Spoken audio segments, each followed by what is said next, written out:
Assalamualaikum warahmatullahi wabarakatuh. Hai guys, sedulur semuanya yang di Indonesia atau yang di luar negeri.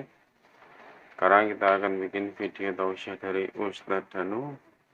Video tausiahnya sekarang akan bertemakan tentang masalah rumah tangga guys, apalagi dalam pernikahan. Ujian terbesar jika seseorang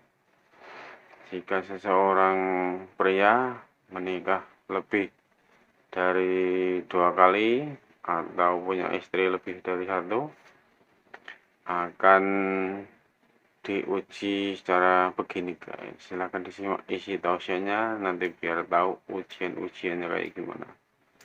Monggo silahkan disimak isi tausiahnya, monggo. Sudah berkeluarga? Sudah, alhamdulillah. Udah punya putra atau putri, Mbak? Putra putri. Udah punya putra putri, Iya. Pak Ustadz. Alhamdulillah. Ya. Terus sudah punya suami belum? Punya anak, Pak Ustadz. Ya, siapa tahu. Ada anak nggak? Suami ada satu dan selamanya satu, Satu, insya Allah. Alhamdulillah. Ya, tapi kalau umpamanya ini kan tema kita kanker ya. Iya.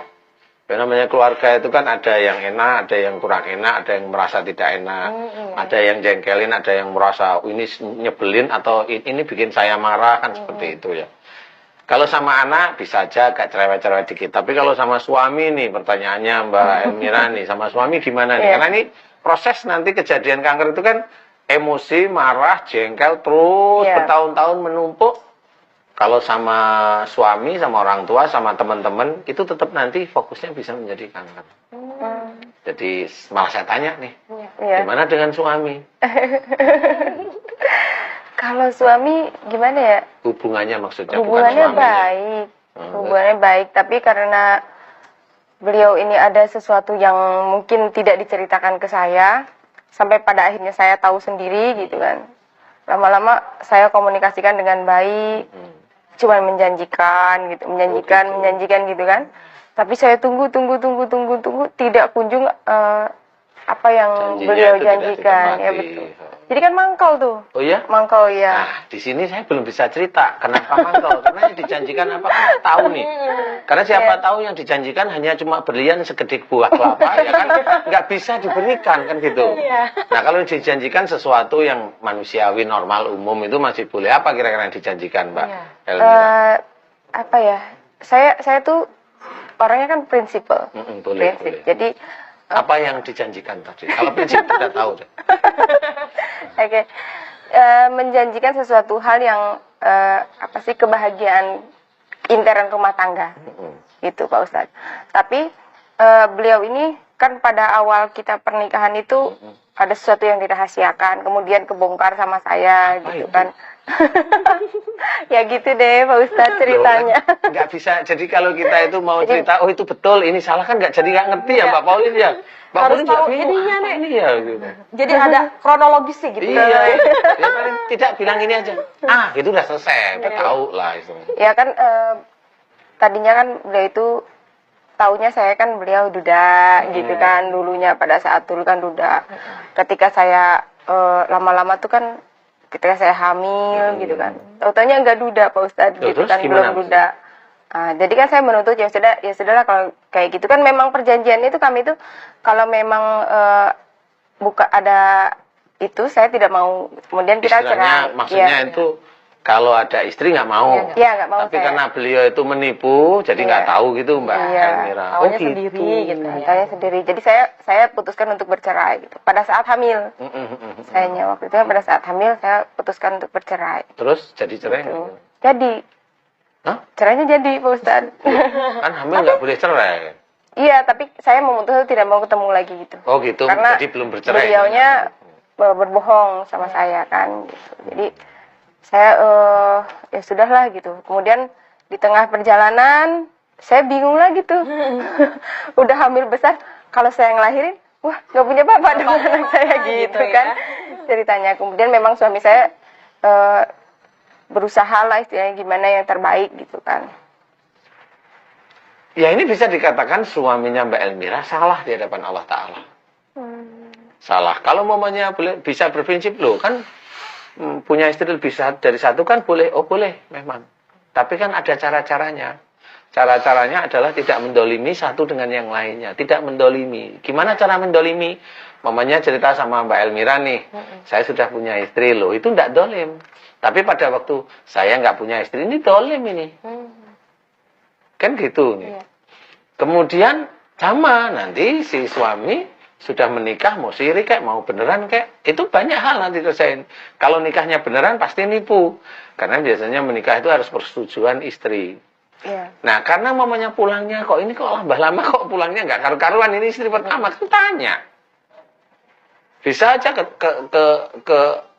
ketahuan mamanya SMS-nya atau chattingan atau apa dari suami yang ketahuan sama itu berantem. Akhirnya dia ngomong yang nggak benar. Akhirnya dia berbuat dosa. Nah, disinilah memang boleh Mbak Elmira ini ragu-ragu terhadap suaminya. Tapi boleh ragu-ragu, tetapi nggak boleh benci. Karena kalau Mbak Elmira tadi ada yang lucu nih. Ya ragu-ragunya boleh ada. Boleh sih. Tapi ada yang lucu. Saya itu maunya suami itu ya satu. Karena saya capek. Lah pertanyaan itu harus dilihat. Antara ragu-ragu sama suami ada. Suaminya satu ya memang betul ada, capeknya ya ada. Lah ini yang mau dicari yang mana ini? Kan gitu. Capek dalam artian tuh udah takut ditipu lagi gitu. Siapa yang mau nipu? Laki-laki. Pertanyaan saya adalah kan sudah punya suami. Laki-laki siapa yang mau nipu? Jadi kalau misalkan saya bercerai dengan suami saya, itu kan pasti kalau yang namanya kita orang entertain itu kan banyak bertemu Pergaulan, dengan ya betul. Jadi banyak yang suka gitu. Nah itu yang membuat saya kayak semacam trauma. Takut, betul. Iya, sebenarnya itu bisa dijawab sih sebenarnya. Jadi kalau saya takut ditipu laki-laki, kayak judul lagu aja ya. Jadi intinya adalah Mbak Elmira, cobalah dekat sama Allah. Dekat sama Allah itu tidak hanya untuk keluarganya saat ini. Jadi kalau Mbak Elmira itu dekat sama Allah, sholatnya tertib, tahajudnya tertib, baca Qur'annya tertib, datengin majelis tertib, kemudian kata-kata dijaga yang baik, kemudian jangan emosional, hormati orang tua. Sekarang punya suami, hormati suami, sebatasnya hormat suami lah. Nanti kalau memang Allah melihat kira-kira iman dan amal solehnya Mbak Elmira itu cukup, nanti Allah yang akan memilih suami yang ini, apa nanti Allah akan mengganti memberikan suami yang lain. Itu Allah. Kita tidak tahu.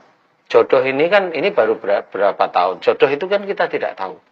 Nah, disitulah Allah akan memperlihatkan keagungannya kepada Mbak Elmira. Tapi kalau Mbak Elmira biasa-biasa aja ini, ya nanti dapatnya suami ya biasa-biasa aja. Kalau sudah biasa-biasa aja, kalau memang suami punya watak, mohon maaf nih, saya nggak mau curiga, punya watak yang agak sedikit bohong-bohong seperti itu, kan ini trauma nih ceritanya.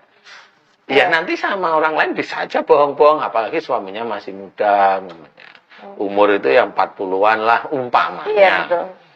Nah, itu kan mateng-matengnya, panas-panasnya. Apalagi umur 40, karirnya nanjak. Umpamanya karir nanjak itu di mana? Ya di swasta boleh, di negara juga boleh. Kalau udah karirnya nanjak itu kan biasanya finansialnya kan ada. Iya. Biasanya orang itu bingung. Ini finansial lebih, ini mau kemana Mau lagi? diapain lagi? Iya, biasanya mah begitu. Kalau ini bukan manas-manas, ini biasanya yang terjadi itu seperti itu. Gitu.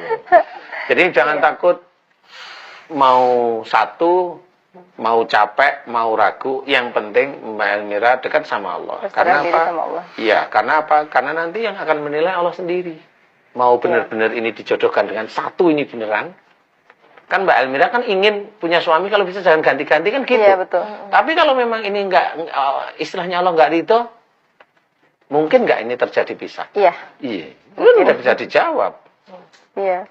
Tapi tetap dekat sama Allah. Kalau berdoa, Pak Ustadz gimana? Misalkan berdoa sama Allah, ya Allah aku cuma minta ini aja deh. Kalau minta itu aja, Jangan itu diganti gitu. Kalau minta itu aja berarti ada unsur nafsu. Kalau ada unsur nafsu, ada unsur pemaksaan. Kalau ada unsur pemaksaan kepada Allah Ta'ala, Mbak Elmira kan nggak ngerti nih sifatnya suami yang asli beneran ini kan nggak ngerti nih. Iya, Makanya kalau tadi saya ceritain, oh kamu mintanya itu, ginanya gitu Allah gitu. Diujilah Mbak Elmira dengan keberadaan Iya. suami. Yang tadi ujiannya, kalau nilalah umpamanya karirnya nanjak, uangnya dilebihkan sama Allah Ta'ala. Nah, mulai nakalnya yang kayak kemarin bisa kumat, gimana? Umpama, kita tidak mendoakan buruk. Mudah-mudahan tidak ya.